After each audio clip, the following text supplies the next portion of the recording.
السلام عليكم ورحمة الله وبركاته guys. أهلا وسهلا مرحبا بكم. Hope you guys are well. You guys are enjoying yourselves. Trying to see this. You guys can hear me, see me. I know the scene's a bit different here, but anyway, hopefully you guys should be able to hear or see. Hopefully the connection's working quite well here. Let me just share this with how do you share this? Let me just share it. So give me a second, guys.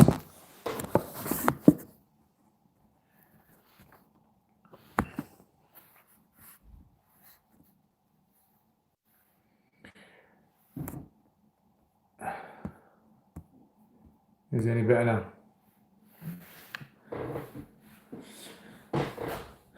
Yeah, can you guys see? Is it working well?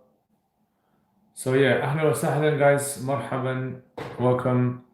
I know I haven't been on for a while, just taking a little break after Ramadan, Eid break I'm taking. And so I thought today, you know what, I'm going to start again. Is it clear now, yeah? Alhamdulillah. So how has everyone been? Everyone been okay? Everyone been enjoying their Eid? Did you guys manage to have a good isolation period? Isolation Eid biryanis and no relatives, or you're not supposed to have relatives in your house. But yeah, so my break is over, and at the moment, you know, the connection, I don't know if how well the connection is going to last. But yeah, inshallah, videos are going to be back. I'm going to be making those videos again, inshallah ta'ala. I am currently just trying to sort out internet provider. So inshallah, hopefully once I get my internet sorted, that should be done in about 2 weeks properly. And then inshallah, full on back, hopefully the live stream should be much more clear, faster as well. And the videos should be back as well. And question and answers live. I know I've got so many questions that you guys have sent me, loads and loads of questions. Emailed me and on Curious Cat and on other social media platforms. It's just that I've been so busy. It's been difficult for me to be able to sort it all out. But hopefully, inshallah, once everything is settled, once everything's done, COVID-19 has created so much havoc for everyone. Once everything's settled, then inshallah, everything's going to be back to normal again. Let's check out your questions. Okay, I have a question. When selling the house, are the fixtures and fittings included? That's up to you. That's up to you. If you want to sell those, you can. If you don't want to sell those, you don't have to. That is, I mean, Islamically, it's fine. I mean, normally you have to stipulate in the contract if anything which is not permanently fixed to the building.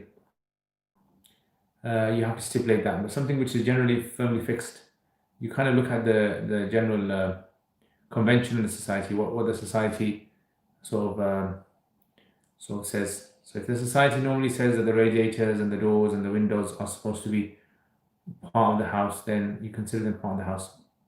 But when you're buying a house, just make sure, ask the sellers if they are going to be taking some of the things. Sometimes you might buy a house and the sellers are not saying to you what they're going to be taking, and they kind of like take things that you thought they were going to keep, that you're going to keep. Are there anything as halal mortgages? Halal mortgages. See, this whole topic of mortgage, you can't answer it in one question, in one answer. It requires a whole explanation of concept because people don't understand how mortgages work, first of all. A lot of people don't understand how a conventional mortgage works. And then a lot of people don't understand how the Islamic alternative works. And so they kind of get confused. Mortgage simply means that you kind of put your house as security. That's what it means. So this is why a lot of people do get confused with this idea of is there such a thing as Islamic mortgage? And that shows me that a person doesn't understand, either don't understand how the conventional mortgage works, or they know how the conventional mortgage works, but they don't know how the Islamic mortgage Islamic alternative works. And that's why they're calling it an Islamic mortgage. Yeah. So there is not one way of like alternative. It's like when you're driving a road, there's a road. And let's say for example, you don't want to go on this road, but you want to take a different route to get to your destination. Islamically, that's what you're supposed to do. So if there's something haram, you're supposed to take a halal route to get to that same conclusion. Yeah. So for example, like a person wants to, fornicate, let's say for example, obviously it's wrong. So if a person wants to go around that, then they're going to have to come up with something which is an alternative route, which is nikah, obviously. So this is why a lot of people, they don't understand the difference between the two. But yeah, so it all depends upon which Islamic mortgage. There is not one Islamic mortgage. There are multiple different types of ones. But in theory, yeah, there can be an Islamic alternative to buying a house. Simple as that.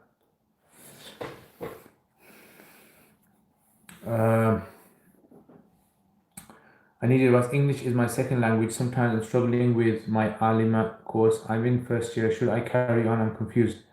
If you're finding it difficult and you're struggling and you are really finding like you're not understanding most of it, then I would say find yourself something that's more convenient. So if English is not your first language and you're doing an Alima course, and the Alima course is, every year is important. Don't think to yourself, oh, if I haven't understood the first year, don't worry, second year I'll catch up. If you're not understanding the first year, or you're not understanding the second year or third year, then look for an alternative, I would say. That's what you should do. Look for an alternative, look for something in your own language so that you can learn it. Or the other option is, if you can't find anything, then you learn English. Yeah, learn English, try to understand English. And otherwise, what's going to happen is, I've seen this happen before, some people who don't know English too well, they'll do the Alim course, they'll do 1 year, struggle in the second year, and then they realize at the end of the 2 years that, it's no point me going forward. And then it's like 2 years, have we really learned anything in the 2 years? That's the sort of a problem that people sort of face. How can I learn to read the Quran in Arabic fast? Get a teacher. Yeah, get a teacher. Best thing is to get a teacher, private teacher, pay them and study with them, and you'll see, inshallah, you're going to start learning. Yeah, that's the best way. I mean, it's just the same concept in other things as well. In the world, if you wanted to learn English, for example, if you want to learn Urdu, or if you want to learn any sort of skill, how would you learn it very fast? You would find an expert, you'd pay them, and they will teach you.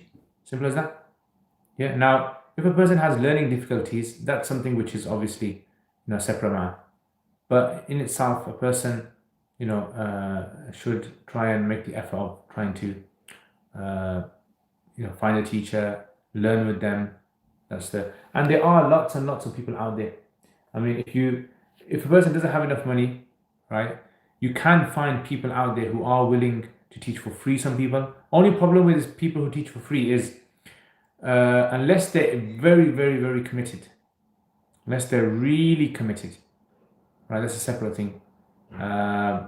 Otherwise, what tends to happen is, after a while, when you study something with someone for free, the person, because they're doing it for free, they kind of lose motivation.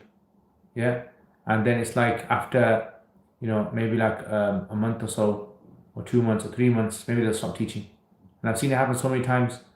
People will say I teach for free, and I'll send them a student, and then the student will study by them for a little while, and then they'll give up.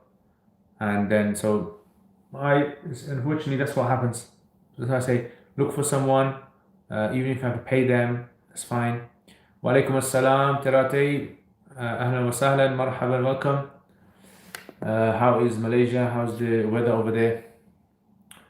After you finish Alim class, what does an Alim do to keep language he has learnt and is in the UK? Good question. I mean, I can only speak from my experience. because I teach, I'm using the Arabic language a lot. So I kind of get loads of opportunities to speak Arabic. But for someone who doesn't teach, what can they do? So some people, so like for example, I'm in a WhatsApp group that was made by some guys. At the time they were studying in the madrasa, and on that WhatsApp group they only speak Arabic. Everything is just Arabic, purely Arabic, and that's one of the ways you can sort of like improve your Arabic is to get into like a group, get a group of friends, make like a WhatsApp group, and then speak with each other. It's not the ideal way because sometimes on the WhatsApp group for weeks no one will speak, and then some people will just say like a few like like funny Arabic sentences or something. Yeah, so that's another option. A third option is for you to teach someone, like get hold of someone, tell them I'll teach you, and then teach them, and that way you're going to start improving. Yeah, so these are the kind of ways that I found you have to be quite active. If you're not in an Arab country, because if you're in an Arab country, you don't really have to make much effort, and the Arabic language is going to be preserved for you. But if you're in an Arab country, then yeah, you're going to have to, if you're not in an Arab country, you're going to have to go out your way to try and preserve your Arabic language. I find it with myself as well. Sometimes for weeks I won't be speaking Arabic, and then I'll find that I'm getting a bit rusty. I'll do some Arabic writing on my own, maybe just write some sort of a few sentences, write about my day or anything to kind of keep it going. Okay, let's keep moving. Wa alaikum assalam, MP, mashallah. New location today. Yeah, so I'm currently in the process of moving. Yeah, so this is why I've got hopefully inshallah this is going to be behind me. This is going to be my media room. I'm going to have the media set up because in moving and COVID-19, it's just like very, very slow, everything, trying to order things and trying to get furniture and set up all done. So hopefully I'm gonna be getting some shelves, maybe a sofa for recording, lighting system, soundproofing. So as you can hear now, the sound it's like echoey, very echoey.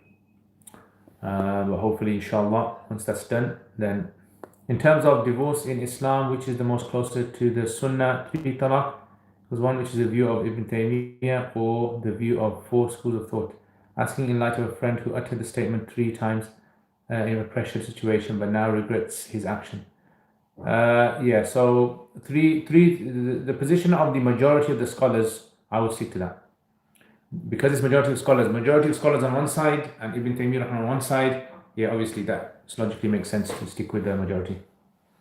But what I would suggest is tell him to contact, in these kind of situations, tell him to speak to a fiqh council, Islamic fiqh council. Yeah, and they will be able to help him in his situation. A lot of people don't understand this.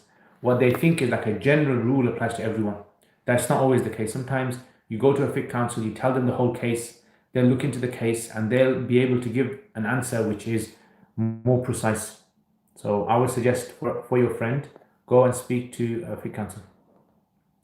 Malaysia is slowly recovering. The weather is cold. It's been raining every day. Have they started praying in the mosques yet in Malaysia? Wa alaikum assalam, S. Hussein. Also, how does one understand the Quran? Is it through Arabic poetry literature? As learning only Arabic, you will only understand like 60% of the Quran. Is it through Arabic poetry literature? As learning only Arabic, you will only understand like 60% of the Quran. No, you can understand the whole Quran. Yeah, definitely. I mean, if you learn Arabic and you do a course and you do it for like a few years, you can understand the Quran. But to understand the deep application of the sentences and the words, yeah, studying classical Arabic poetry, that would give that meaning. Yeah, so you understand how the early Arabs used to say things. Definitely, it depends on how deep you want to go. That's the thing.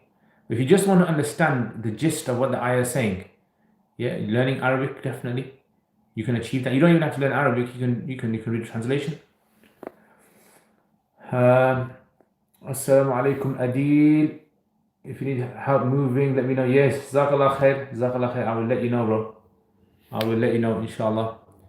So yeah, and once it's done, Adil, I'm gonna invite you down, bro. Yeah, you're gonna come down. You're gonna do a barbecue. I'm gonna do a barbecue. Is it allowed to have a female witness for one's nikah? So in nikah, the witnesses. See, the concept of witnesses is going back to a court issue. So the ones that you allowed in a court, which is male witness. So you'd have to have male witnesses. So the reason is because it's all to do with if it has to go to court, right? So it's 2 male witnesses. Okay, they haven't started yet in Malaysia, yeah? Yeah, it's quite a lot of places around the world like that. But alhamdulillah, you see pictures of Masjid Aqsa, Salat has started, and in Masjid Nabawi, Salat has started again, mashallah. And Masjid Haram at the moment still hasn't. But hopefully, I was speaking to a guy, and he was saying that by the end of June, hopefully, life should be back to normal in Saudi. That's what they're saying. By the end of June, life should be back to normal. So that's a good sign, inshallah. Hopefully, those people who can go for Umrah as well. There's a claim that one should not ask Allah for sabr, but I do not understand why. So this basically concept of not asking Allah for sabr is based on the idea that in normal situations, don't ask Allah for sabr. Like if I'm in a situation now, I'm healthy, and I've got no problems in my life, and I'm saying, Ya Allah, give me sabr. Prophet ﷺ, he prohibited this. He said, don't ask Allah for sabr when you don't need it. Because if you ask Allah for sabr, what's the necessary thing for sabr to come into existence? Problems. It's like you're asking Allah for problems. Yeah? So if you're asking Allah for problems, it's like saying, oh Allah, put me in jail. Ya Allah, put me in jail. Right? So if you to get into jail, you're gonna have to do something. Yeah. So if Allah accepts your dua, you're gonna end up doing something that's gonna put you in jail. So this is why the Prophet ﷺ said, do not ask for sabr. But if a person is in a calamity, is in a hardship, in a difficulty, and doesn't want to react in a negative way, then they should ask for sabr. That's what the Quran teaches us. Yeah, then they do ask for sabr. So when people say you don't ask for sabr, that's referring to specific scenarios. Thank you for answering my question. You're welcome. You're welcome, Rapids. Reallymoving.com is a good website to help with house moves. Useful checklist. Yeah, I mean, most of my moving's done. Alhamdulillah. I've just got things, internet, and I'm just waiting for that to get sorted, hopefully, and just a few little things, just like repairs and things around the house, and a bit of renovation, hopefully, inshallah. Wa alaikum assalam, Sidi Ahmed. Can you give tips on why Arabic is important for Muslims? Can you give tips? You mean you want to give advice? You want tips? Tips or advice? I think that's what you mean. I think you mean advice. Why Arabic is important for Muslims? Arabic is important for Muslims because you can't pray your salat in Arabic. That's the main reason. To be able to pray your salat. And an average Muslim does not need to know Arabic to understand the Quran. You can read a translation. That's fine. But it's more about, I think, preservation of our Islamic sources. It's not necessary for everyone to learn Arabic, but the course that I do is Quranic Arabic course, 17 lessons. The reason I did that was because I believe that every Muslim should have the right to be able to understand the Quran in Arabic. Yeah, so I believe every Muslim should have the right to be able to at least understand the Quran in Arabic. And this is a way of preserving the religion. Assalamu alaikum, Kaz. I listen to beats with no music. Is this permissible or should I abstain from this? So beat is like kind of drum beats. Is that what you're saying? Yeah, drum beats. Or is it like... See, the music is a very controversial area. And, there's lots of sort of like issues that are discussed when it comes to music. The main sort of thing is that if a person abstaining from it as much as possible is the best thing, but there are sort of like scenarios where there is scope for it. So yeah. So I mean, it depends. It depends on these kind of things. I would say. I mean, I don't know what kind of beats you're referring to. You don't want to be in a situation where this leads to something else. That's the kind of like thing I'm gonna be very careful about, especially when it comes to like pop culture, pop songs. They kind of lead to other things. Unfortunately, sometimes people just don't realize that. Some people argue regarding whether music is halal or not. That's a separate issue. There is music. So there's a culture behind music, right? That creates a mindset, that creates a way of fashion, that creates a way of thinking, that creates a way of which in a lot of the words of the lyrics that they use in the music is very vulgar. There's lots of vulgar, language and the kind of the. I mean, which famous pop artists do you see in their videos that dress in a modest way? Whether it's males or females. It's very very rare you're gonna find some musician, and that shows that music is driven by desire. It's driven by this thirst for sexual sort of gratification. Yeah, so that's why I would say in these kind of areas, instead of a person just trying to tread the line and see what is halal, what is haram, look at the bigger picture of these kind of things.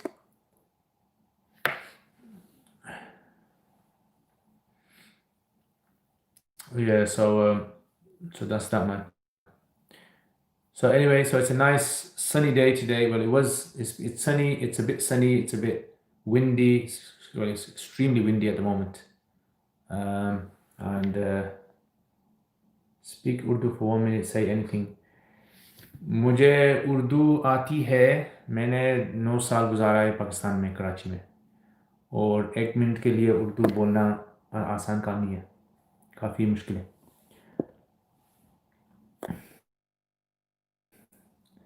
Okay, anyway, how has everything been going with you guys? Have you guys been getting back to your routines? So it's been very nice. It's been quite hot for the past 2 weeks or so. If you guys are enjoying that.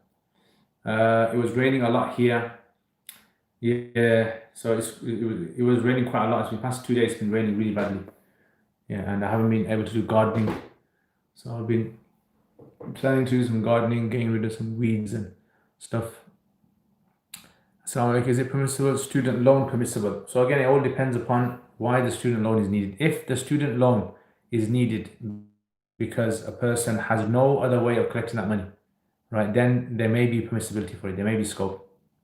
And I would say these kind of things, these kind of questions, these are all like the mortgage question. It's all, I would say, case by case, person by person. You look into it in that way. Yeah. So if you do need a student loan, I would say speak to a scholar, tell them your situation, tell them your options, and then the scholar. Because what tends to happen is people think, I want like a one answer for a mortgage or a one answer for a student loan, and that's not how fatwa works. Fatwa doesn't work like that. Fatwa works in a way where the scholar will show you your options, what other options you have. You might not know the other options that are out there. So that's why these kind of questions. Do you still teach in a sufa, or is it all online? Yeah, so we teach online at the moment. So at the moment everything's shifted online. So we've been teaching online for the past 2 months, 2.5 months or so. So yeah, so we've been teaching online. Alhamdulillah, it's going well. Can't complain. But teaching in person is always better because you see the person and then you can see their emotions, and there's more of a sort of connection. There's more of a connection. I don't know how school has started some places, isn't it? Some people are saying that school has started. I don't know. Has school started where you guys are? Your kids go to school?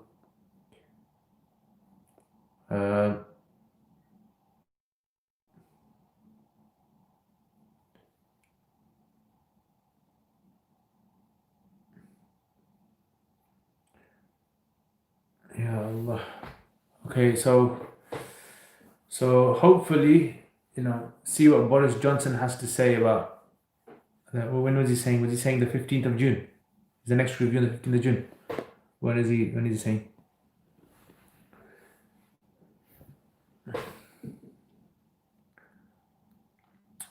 To speak to yourself in Arabic. Yeah, I have to speak to myself. Face covering is mandatory now in public transport. Allahu Akbar. Basically, niqabs become fard. Forget what the scholars say. But Boris Johnson has made niqab fard. Yeah, from the 15th of June, yeah. So from the 15th of June, niqab is fard, guys. So those who are for niqab or those who are against niqab, yeah, there you have it. Masla's done. Sorted out. And this is actually what used to happen in the past. In the past, sometimes like judges and rulings were given as a sort of like this kind of situation. Yeah, not to say niqab was like that, but I'm saying maslas were given like this, and then when people in the future look back and say, Imam so and so said this, Imam Fulan so and so said this, they don't realize why they said these things, because sometimes they said this because of the circumstances, because of what was happening in the world at that time, and therefore, it was like due to social circumstances, social problems. So I think COVID-19 has actually taught a lot of people fiqh, how fiqh works, usul of how you implement laws, and how people have to do segregation, and all these things are possible.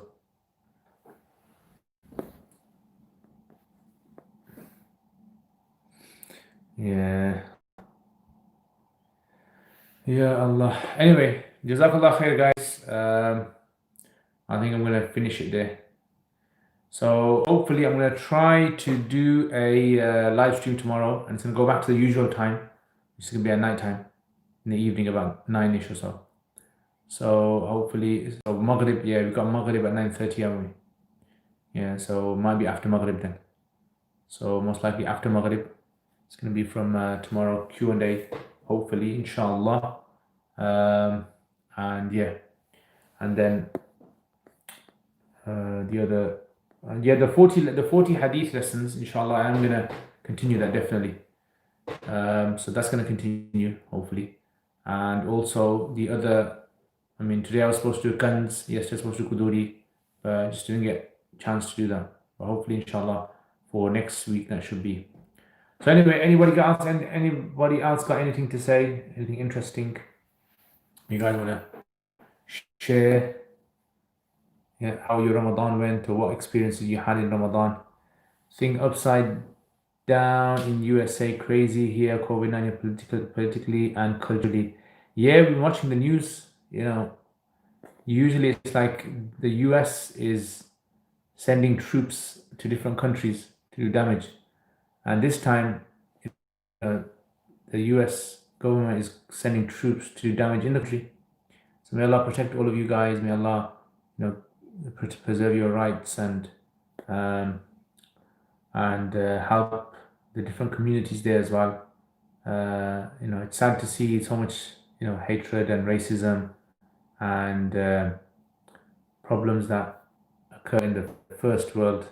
Yes, and it's just weird how Allah shows the whole world how the true colors of the US government, especially Trump. Everyone knows his colors: peach and peach, orange. Are you going to do translating easy hadiths? Maybe in the future, inshallah. Trump was hiding in a bunker. Yeah, that's the thing about these leaders. I mean, they're not like the leaders in the past. The leaders in the past were always in the front line of these new kind of leaders are just namesake leaders. Yeah. Yeah, alhamdulillah. So, are you Sharif? Are you guys on lockdown? Do you guys have a curfew or something? Because we were seeing a lot of the reports of police hitting people, and that kind of brutality that the police are showing protesters. I've seen that with my own eyes in Jerusalem. Yeah, with inside the mosque of Masjid Aqsa. The Israeli forces are very brutal. Yeah, no mercy at all. Yeah, and it's just, I think that they train the same, don't they? They've got the same training and same sort of policies, and it just shows how beautiful Islam is. When you see this, and then you see, Alhamdulillah, we're Muslims. Alhamdulillah, our teachings teach us so much better, and Allah shows you. Yeah, because a lot of people sometimes they kind of become deceived into thinking, look, the Western world's way of doing things is always better. Why can't Muslims be like the West? Well, you want to be like the West. You want to be racist like them. You want to, live like them. You want them to take your rights and make the rich richer and the poor poorer. Wa alaikum assalam. Will the Tajweed course? Okay, Ustad, do continue translating poets by great Imam. It's very knowledgeable and interesting. Definitely, inshallah. Yeah, so the poetry, inshallah, is going to continue until I die. Yeah, which hopefully is not going to be very soon. But inshallah, until I die. Maybe one of you guys can take over.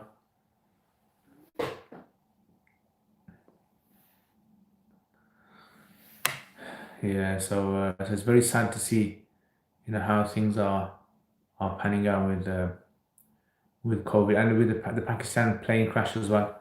There was a guy who actually contacted me. His his elder brother, passed away, in there. So it's really sad to see how so many tragedies have occurred in a small span of time. Oatmeal or almond milk? Oat milk or almond milk? What are you on about? Go back to sleep, man. What's this oat milk or almond milk? They're both none of the both. Okay, so far occur online or in the building? I'm not sure. So you'd have to find out. So because there's so many courses, I'm not aware of a lot of the courses. So if you contact the Sufa, if you email them, contact them, and the admin will inform you, inshallah. Eden Abdullah, good. Islam is the haqq for real, alhamdulillah. Afdal, assalamu alaikum. Is the earth flat or round according to the Quran? So I've done a video on this. I don't know if you've seen my video. The Quran does not mention anywhere that the earth is flat, nor does it mention anywhere that the earth is round at all. Now, anyone can interpret, someone can interpret from the Quran, they can interpret that the earth is round, and they can interpret that the earth is flat, and they can interpret that the earth is of whatever shape they want. It's just how you look at certain verses and how you feel like interpreting them. That's what I think a lot of people are doing. But from my understanding of Arabic language and from my reading of the entire Quran, which by the way, as you guys know, in Taraweeh I read the whole Quran, there is no word in the Quran that says that the earth is round at all. Like, I can even swear an oath on that. And I made a video, I don't know if you guys seen the video about the earth. Is the Quran flat on my YouTube channel?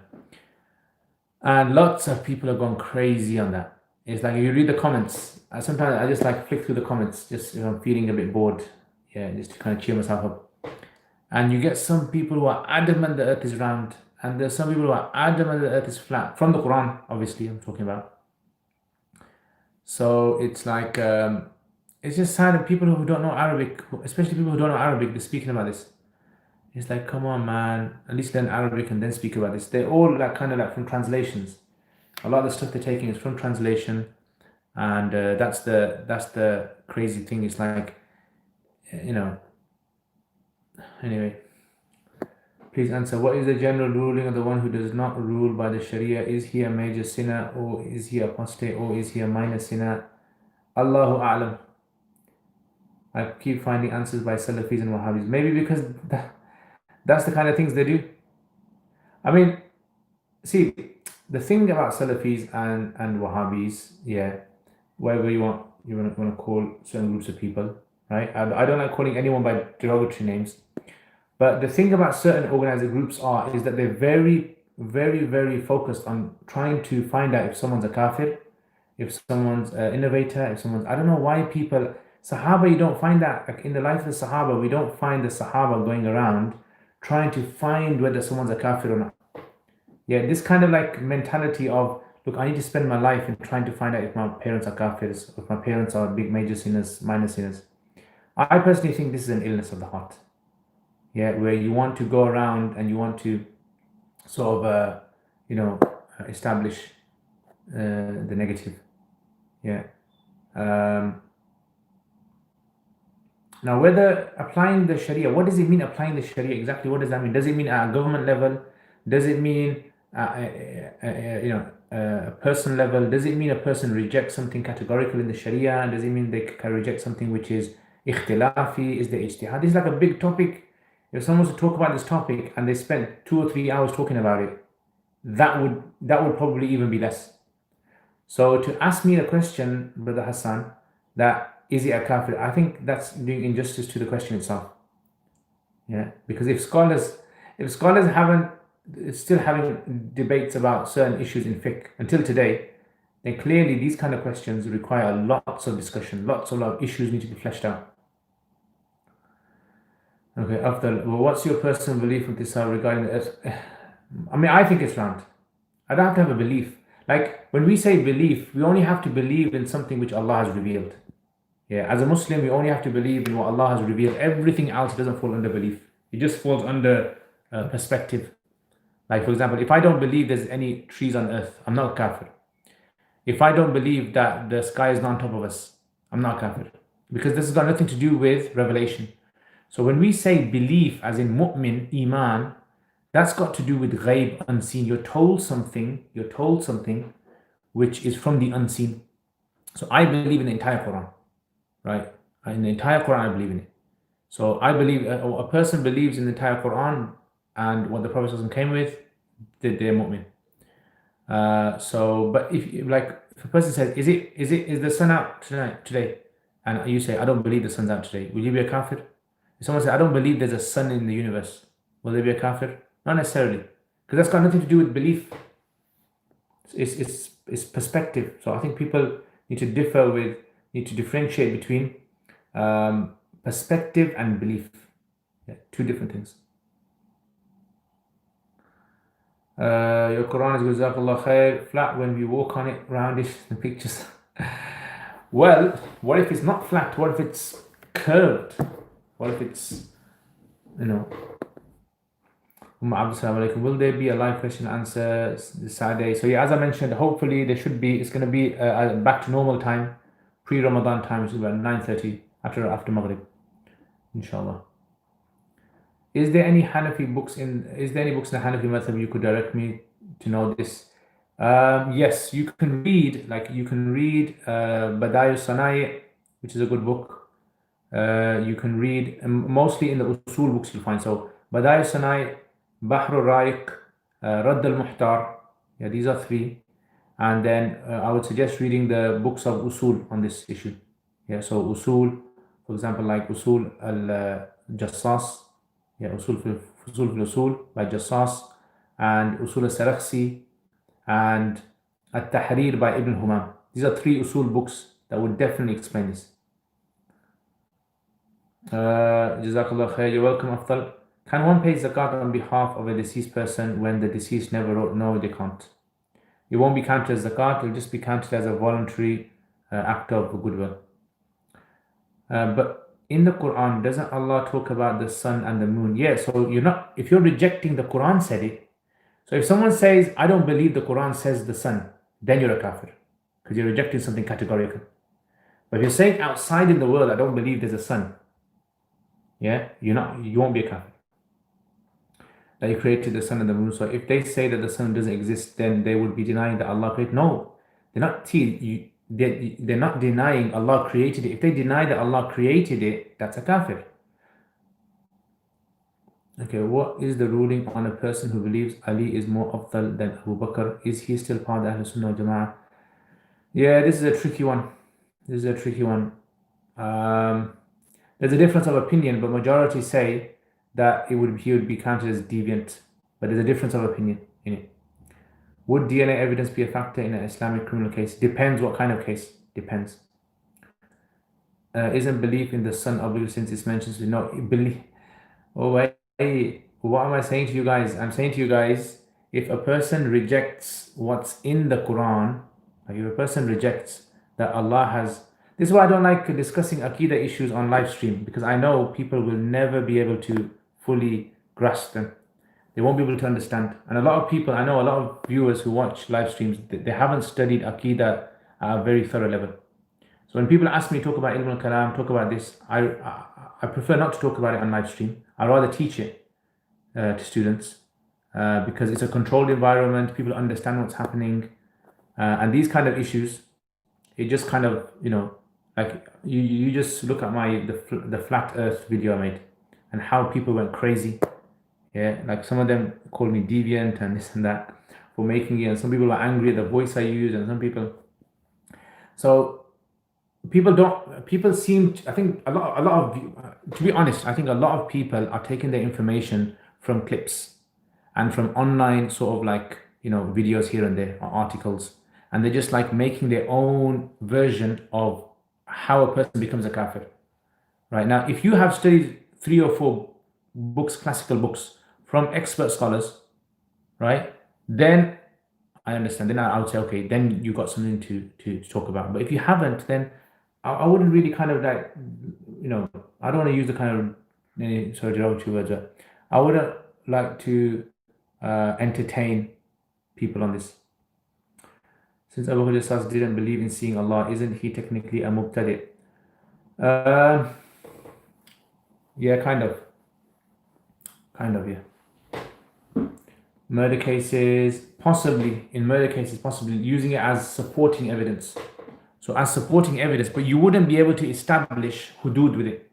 Hudud can't be established, yeah, with it. But to establish, something at the level of, incriminating someone, maybe imprisoning them, stuff like that, possibly. Do you have any plans of teaching any fiqh books online like you did for Quduri? Yeah. So I'm doing Kanz. I don't know if you've seen the Kanz one. So I'm doing Kanz. But I don't think I'm going to be doing another, after Quduri, I don't think I'll be doing another fiqh book like that, writing. If I do another fiqh book, it's going to be done, like I teach my Kanz. Yeah. So, teaching it that way, because what I don't want is, I don't want to spoon feed everyone fiqh. Fiqh is not meant to be spoon fed. Yeah, fiqh is meant to be about thinking, the process of thinking, and spoon feeding people fiqh is to me is a terrible idea, and it has very bad consequences. I've seen it where someone would have studied like fiqh for 10-15 years and they haven't like kind of like internalized fiqh. And then what happens is they always kind of, it's like they don't feel confident in trying to find the answer for themselves. They always have to wait for someone to say the answer. Like they're always waiting for Mufti Taqi to say the answer, or Sheikh so-and-so to say the answer, so-and-so to say the answer. It's like, why, if you've studied fiqh for so many years, how come you don't have the ability to be able to, understand it from the books yourself? Yeah, I understand if there's a very technical issue, a very complicated, nuanced, and then, you have to wait for an expert to say something, that's fine. But then for everything to wait for an expert to give an answer, I think that shows that the way fiqh is being taught in many places is not very good. Assalamu alaikum wa rahmatullah, one piece. What are books you recommend for learning to read Arabic? So I would say do my course, Quranic Arabic 17 lessons. All of you guys know. I was going to say point at the description below. But yeah, so Quranic Arabic 17 lessons. Check out that course. In the corner, there should be like a link somewhere in the corner later on.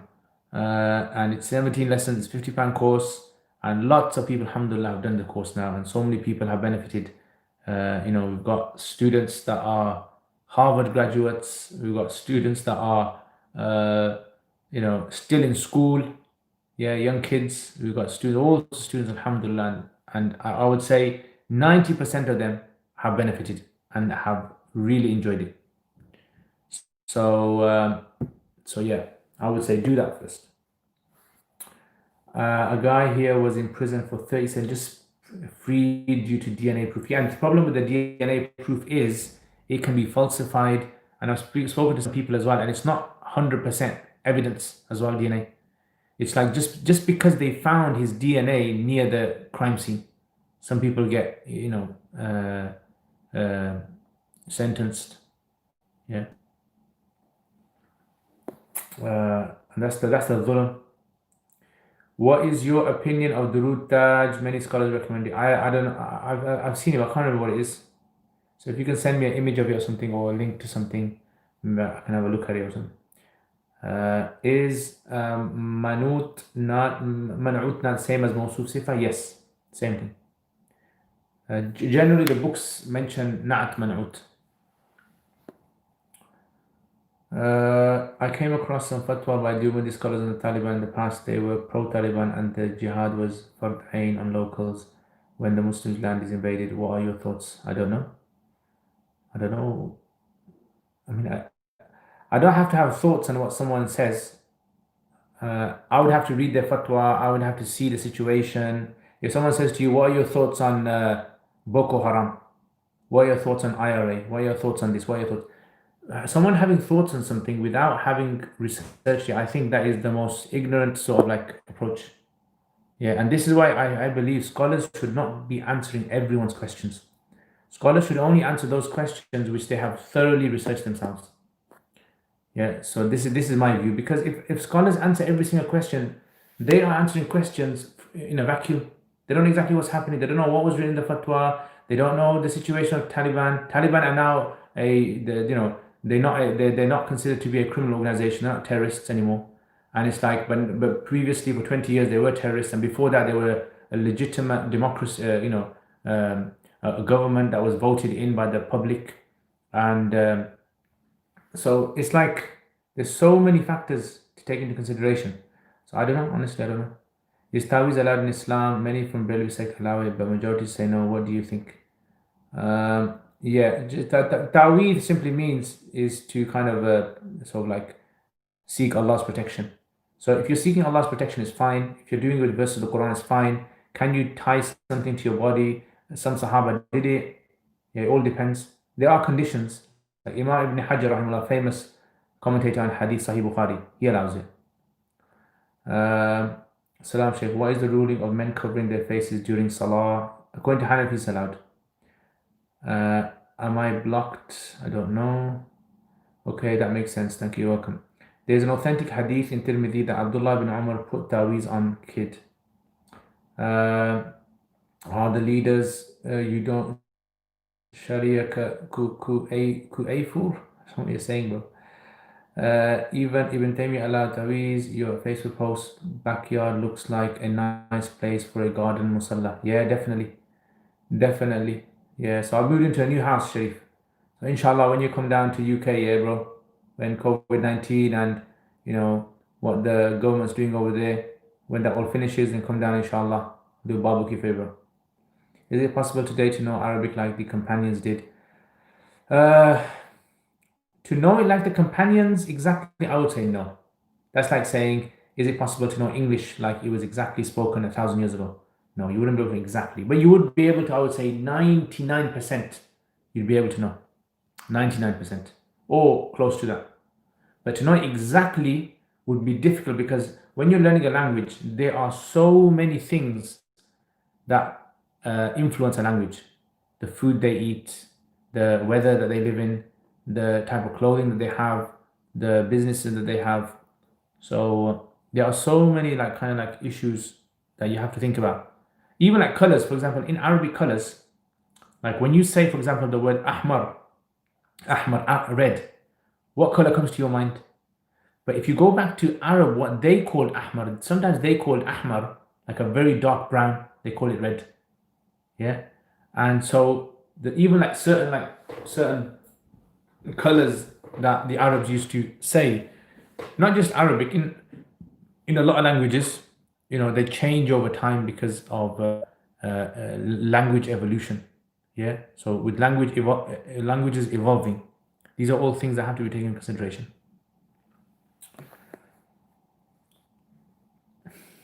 What does Adam mean? Adam. So Adam, I mean, we don't know exactly if Adam is an Arabic word, yeah, or is it considered to be a non-Arabic word? This is a whole debate in itself. Like, where does the word Adam come from? those who say that it's an Arabic word, it's like the same with things like, words like Ameen, is it an Arabic word or is it a non-Arabic word? Or for example, like Ibrahim, it's not a non-Arabic word. So Adam seems to be a non-Arabic word. Yeah. But for those who say that Adam is an Arabic word, Adam, Udum, Adim, it means like the color of the earth, earthy color, like dark brownish, very, very dark brown. Did Ammar bin Yasir have any children? From what I recollect, yes. Well, from what I recollect. Does it mean black or dark brownish? Yeah, dark brownish. It's the earth. If you take it with udum, but like I said, there's an ikhtilaf of where the word Adam comes from. This is why we can't be like, absolute when it comes to these terms. We can't be like 100% and say, the meaning of this is 100% this, just because, we found this. I heard if it is raining, you can pray Jummah at home and do not have to go to the mosque. Is this only if you live far away from the masjid? There's an ikhtilaf among scholars, but even if you live close by, it all depends upon how much rain it is. The Hanafis say if it's so much rain that it makes it difficult for you to get to the mosque. So it doesn't matter how far you're living. Dina, wa alaikum salam. Just wanted to ask, can you terminate a pregnancy if you find out the baby is disabled, such as the brain won't function, or there is a slight chance that the baby not surviving? See, these kind of situations, they have to be discussed privately with the person. Look at all the situation, all the scenarios. Because I've seen people who came to me and said to me that my wife's having a child and the doctors have said the child's been born disabled. What shall I do? And I said, do sabr for now and wait until the doctors are 100% sure. And later on, what happened was the doctor said, oh, it's okay now. The child's okay. And the child was born fine. And the child now, she's about 6 years old now, 7 years old, I think. Totally fine. So in these kind of situations, doctors, they assume that the child is going to be disabled. What I would suggest is speak to a Muslim doctor. Tell that person, speak to a Muslim doctor, see, like a practicing Muslim doctor, see what they have to say, right? And then, because see, non-Muslim doctors, for them, abortions are like just fine. Like they don't see any sort of ethical side to it. Not all of them, but many of them. So they'll just say to the patient, look, I suggest you have abortion. It's fine. You'll have another child later on anyway. So they don't see the religious side of it. So I would say, go tell them to speak to a doctor. I can say to you, look, if the child, going to Hanafis, if the child is going to be, very, very high chance it's going to be disabled, or it's going to cause a lot of problem for the mother, she's going to have problems, giving birth, and she might even possibly risk damaging her own body. Then if the child is less than 16 weeks, then they can abort. This is according to Hanafis. But like I said, I can't give you this ruling. I have to tell you, tell them to speak to a practicing Muslim doctor and see what they say, see from their experience. And if they say, look, would you wait, then, that's best. If a leader has the ability but choose not to follow Sharia, does that take him out of the fold of Islam? Allah knows best. Salam Ustaji, is it haram not to follow government rules on social distancing? No, it wouldn't be. Like, haram is only something if you have come into like an agreement with someone. So you haven't come into agreement with them. So it wouldn't be like legal, Islamically haram per se. You won't be sinful for that. Unless you've signed a document, a contract.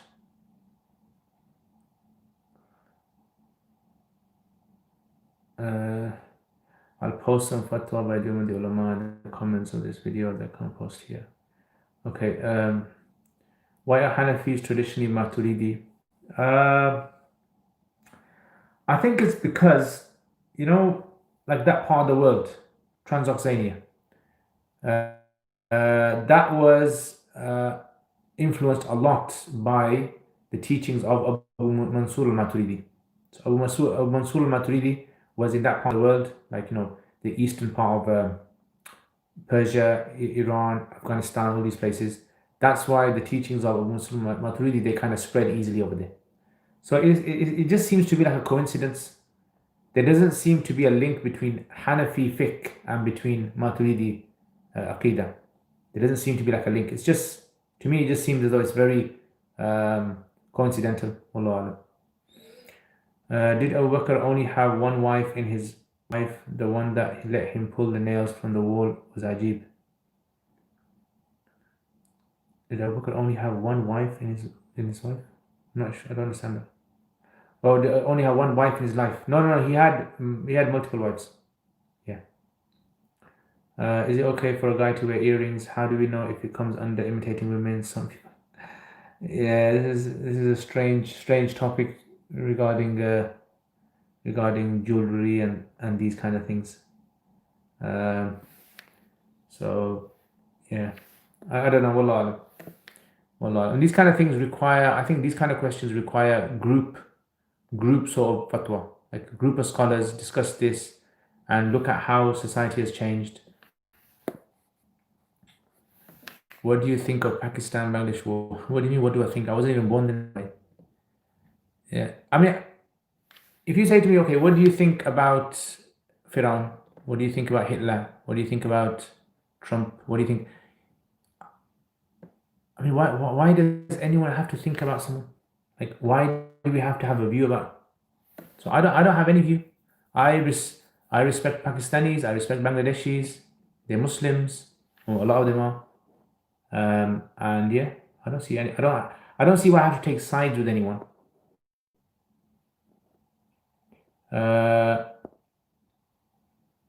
Okay. In polygamy, according to the Hanafi madhab, does the husband need permission from the first wife to get married to a second wife? No, it doesn't.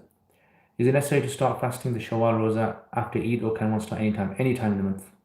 Would you mind if I ask for a shout out? Shout out to Malika Mia. You got it, that's it.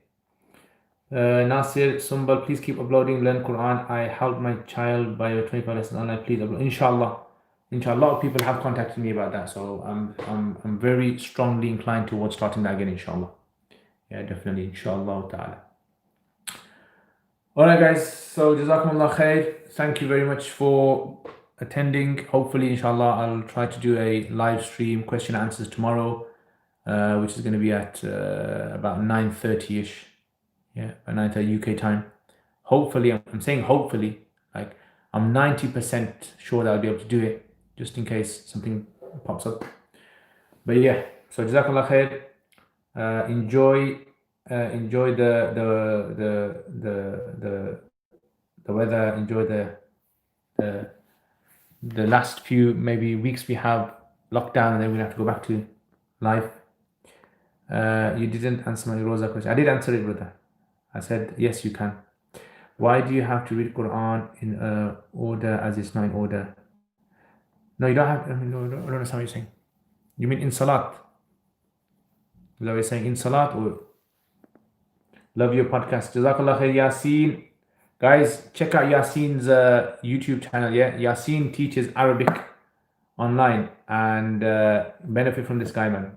Yeah, and if you're from South Africa and you don't know Yasin, yeah, then you need to get kicked out of South Africa. Yeah, so Yasin, yeah, inshallah, your what's it? Your South African crew, inshallah. I'm gonna tell them to come and study from you, inshallah. Is UK Darul Harb? AF, you look like someone that is just one of those looking for a takfiri, kafir, mubtadi kind of questions. You are. You're not. Who used to be before? Used to always ask questions about takfir and bid'ah and tawassul and taweez. You always have one of those ones. AF, I think you're one of those. Yeah. Jazakumullah khair. You're welcome, S. Hussein. Thank you very much. Love the stream. Jazakallah khair. In Salah. So in Salah, only in Fard, the Hanafis say that tartib is wajib, not in Nawafil or Sunnahs. It's only in Fard. And that's say because the order of the ijma and the done on the the Rasm al-Uthmani, the order and the Musaf al-Uthmani, because of that. Hassan, you're welcome, my brother. You're welcome anytime. Abdul Hakam, Jazakallah khair, you're welcome. Is Business Trade series done? Is the Business Trade series done? Which one is that? Is that the Quduri?